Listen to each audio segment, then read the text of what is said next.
राधे राधे। मैं पंडित देवेंद्र शुक्ला आपका आपके चैनल श्री एस्ट्रो ज्ञान मार्ग में आपका खूब स्वागत करता हूं। वृषभ राशि, भाग्य खुल गया, कर्म जाग गया। 15 नवंबर 2024 से शनि महाराज मार्गी 30 वर्षों की तपस्या का फल आपको प्राप्त होने जा रहा है। दुनिया देखती रह जाएगी। संपूर्ण जानकारी सरल शब्दों में, सरल भाषा में, सरल उपाय के साथ आपसे निवेदन है, प्रार्थना। आपने लाखों उपाय किया, एक उपाय मैं भी बताता हूं, करेंगे तो हो सकता है लाभ हुआ तो आपके जीवन की दिशा दशा बदल जाएगी। हमसे जुड़ जाइए, अपडेट रहेंगे। जुड़ने के लिए हमारे चैनल को सब्सक्राइब कर लीजिए। आपका एक पैसे का खर्च नहीं है। छोटा छोटा उपाय बताता हूं, एक पैसा नहीं खर्च होगा। उपाय को करते चलिए, हो सकता है लाभ हो जाए। वृषभ राशि, 15 नवंबर 2024 को शनि महाराज मार्गी हो जाएंगे। शनि महाराज वक्री थे, अब शनि महाराज आपके कर्म भाव में वक्री थे और इसी भाव में अब मार्गी हो जाएंगे। मार्गी जब कोई ग्रह होता है वक्री से तो वह अतिचारी गति प्राप्त करता है, अर्थात तेज गति से चलता है। तो अब शनि महाराज तेज गति से, तीव्र गति से चलेंगे। और शनि महाराज जहां बैठे हैं ये आपका कर्म का घर है। और शनि महाराज कुंभ राशि पे बैठे हैं। जैसा कि मैं आपको बार बार बताता हूं कि ग्रहों का जो गोचर होता है, नक्षत्र परिवर्तन होता है, डिग्री परिवर्तन होता है, उसका असर हमारी जिंदगी पर पड़ता है। अब शनि महाराज यहां पे हैं, लेकिन ये चलेंगे शतविषा नक्षत्र में। और शतविषा नक्षत्र है राहु महाराज का। और राहु महाराज बैठे हैं आपके इच्छा की पूर्ति के घर में, देवगुरु बृहस्पति की राशि में। राहु और केतु की अपनी कोई राशि नहीं है। ये जिस राशि में बैठते हैं उसी के स्वामी के हिसाब से फल देते हैं। अब आपका यह घर एक्टिव हो गया, आपका केंद्र अर्थात आपका यह कर्म भाव एक्टिव हो गया। शनि महाराज उच्च के हैं और शनि महाराज आपके भाग्य के भी मालिक हो रहे हैं, तो चूंकि मार्गी हुए तो यह भी घर एक्टिव हो गया। और राहु महाराज के नक्षत्र में है तो यह भी घर आपका एक्टिव हो गया। और चूंकि राहु महाराज फल देंगे देवगुरु बृहस्पति के हिसाब से, तो देवगुरु बृहस्पति बैठे हुए हैं आपके केंद्र में, तो आपका केंद्र भी एक्टिव हो गया। और देवगुरु बृहस्पति आपके अष्टम भाव के भी मालिक बन रहे हैं, तो ये भी घर आपका एक्टिव हो गया। तो आपका अष्टम भाव, आपका नवम भाव, आपका दशम भाव, आपका एकादश भाव, आपका केंद्र अथवा आपका पहला घर लग्न, इतना घर आपका एक्टिव हो गया।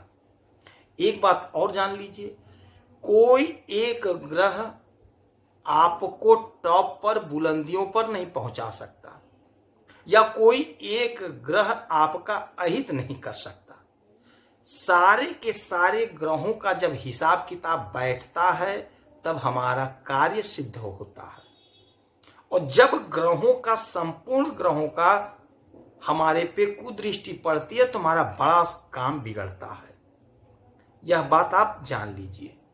तो ग्रहों की जो स्थिति गोचर में बनी है, यह सारा आपके फेवर में है, सारा आपके पक्ष में है। तो यह समय होगा आपको लाभ लेने का, यह समय होगा टॉप पर पहुंचने का। आपका भाग्य साथ दे रहा है, आपका कर्म साथ दे रहा है, आपकी इच्छा की पूर्ति हो रही है, लग्न आपका मजबूत हो रहा है, आपका स्वास्थ्य उत्तम होगा, आपके पराक्रम में वृद्धि होगी, कोई उच्च पद प्राप्त करने का योग बन रहा है, संयोग बन रहा है। यदि आपकी नौकरी नहीं है तो आप प्रयास करेंगे तो नौकरी लगने का प्रबल योग बन रहा है। बिजनेस, व्यापार में लाभ होता हुआ स्पष्ट रूप से दिखाई दे रहा है। कर्म का आपको फल मिलेगा। यदि आपकी कोई इच्छा अधूरी रह गई है, आपकी इच्छा पूरी नहीं हो पाई, आपकी अब वह इच्छा पूरी होगी। समाज में आपको मान, सम्मान, पद, प्रतिष्ठा प्राप्त होने जा रहा है। यह जो समय है यह आपके पक्ष में है, यह जो संयोग बना, यह जो ग्रहों का गोचर हो रहा है, यह सारा का सारा आपके पक्ष में है। प्रयास आपको करना है, कोशिश आपको करना, लाभ आपको प्राप्त होगा। जिनकी शादियां नहीं हो पा रही थी, भटक रहे थे, उनके लिए बहुत अच्छा योग बन रहा है, बहुत अच्छा संयोग बन रहा है। देवगुरु बृहस्पति आपकी संपूर्ण इच्छाओं को पूरा कर रहे हैं। शनि महाराज कर्म के मालिक होकर के कर्म में मार्गे, तो आपके द्वारा किए गए कर्मों का फल आपके शनि महाराज स्वयं देने जा रहे हैं। अपने कर्म को सुधार लीजिए, नेक कर्म करिए, किसी का अहित न करिए, किसी का कुछ बिगाड़िए नहीं, चोरी नहीं करिए, झूठ नहीं बोलिए, गरीबों को सताइए नहीं। संतान की तरक्की होगी, संतान का विवाह होगा, संतान की नौकरी का योग बन रहा है, आपके स्वयं के नौकरी का योग बन रहा है। हमारी जो माताएं, हमारी जो बहनें, हमारे जो भाई परेशान हैं, किसी भी समस्या से परेशान हैं, उनकी समस्या का निवारण होता हुआ दिखाई दे रहा है। आप इस समय शनि महाराज की खूब आराधना पूजा करिए, पीपल वृक्ष के नीचे सरसों के तेल का दीपक जलाइए, शनि महाराज का दर्शन करिए।